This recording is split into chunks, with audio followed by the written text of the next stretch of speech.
दोस्तों, मेरे चैनल पर आपका हार्दिक स्वागत है। आज का मेरा ये वीडियो हिंदी सिनेमा के बेहद संवेदनशील गीतकार और जनमानस के कवि आदरणीय शैलेंद्र जी को समर्पित है।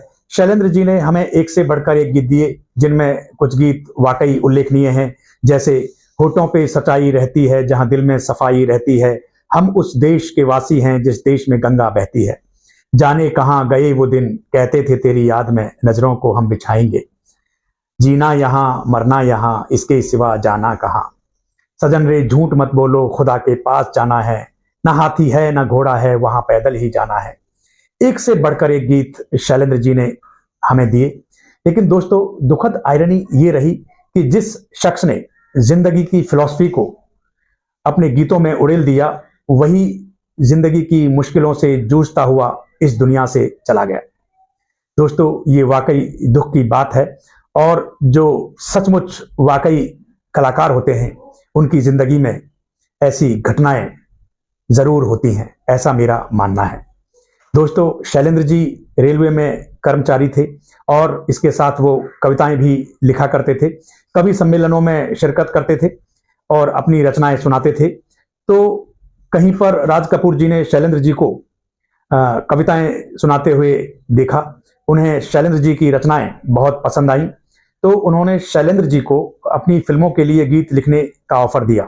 लेकिन शैलेंद्र जी ने राज कपूर जी के ऑफर को ठुकरा दिया, वो भी बड़ी विनम्रता के साथ, क्योंकि शैलेंद्र जी के लिए आजादी और आत्मसम्मान बहुत महत्वपूर्ण थे।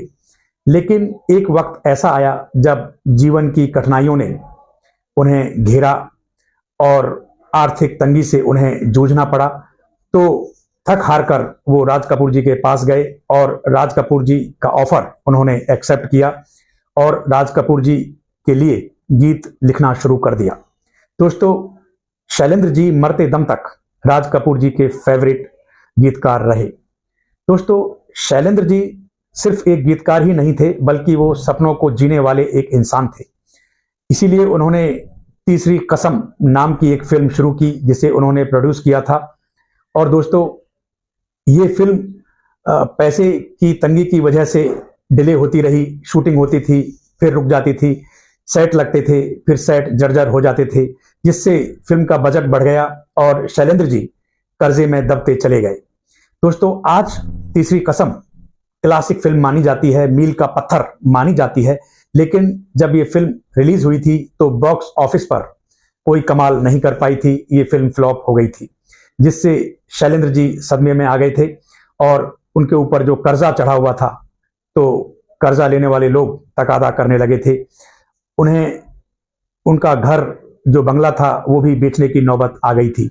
ये ऐसी घड़ी थी शैलेंद्र जी के ऊपर कि उनके जितने भी दोस्त थे, जितने भी जानने पहचानने वाले लोग थे, सब ने शैलेंद्र जी से किनारा कर लिया था। शैलेंद्र जी अकेले पड़ गए थे। जीना यहाँ मरना यहाँ जो शब्द हैं, ये एक दर्द भरी चीख है जो शैलेंद्र जी अपने शब्दों के माध्यम से व्यक्त कर रहे थे, लेकिन उनके साथ कोई नहीं खड़ा था। और एक वक्त ऐसा आया जब इस सदमे से उनकी जान चली गई। वो महज 43 इयर्स के थे जब उनकी मृत्यु हुई। लेकिन दोस्तों, कलाकार जितना भी जीता है वो अपनी प्रतिभा से, अपनी कला से लोगों की सेवा करता है। तो शैलेंद्र जी ने जितनी भी रचनाएं की वो जनमानस के पटल पर आज भी अमर हैं। दोस्तों, मेरा मानना है कि शैलेंद्र जी अपने आप में एक इंस्टीट्यूशन थे। वो जो भी लिखते थे समय से आगे लिखते थे, समय से आगे की बातें उनकी रचनाओं में, उनके गीतों में हुआ करती थी। इसीलिए तो वो राज कपूर जी के फेवरेट गीतकार हुआ करते थे। दोस्तों, शैलेंद्र जी ने जितने भी गीत लिखे हैं वो अमर हैं और उनके गीतों में जो फिलॉसफी है वो हमें अट्रैक्ट करती है, हमें उनके गीतों से कुछ ना कुछ सीखने को मिलता है।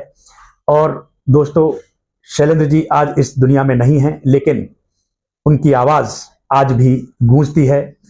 ऐसा लगता है जैसे शैलेंद्र जी कह रहे हों, कल खेल में हम हो ना हो, गर्दिश में तारे रहेंगे सदा। दोस्तों, आज के लिए बस इतना ही।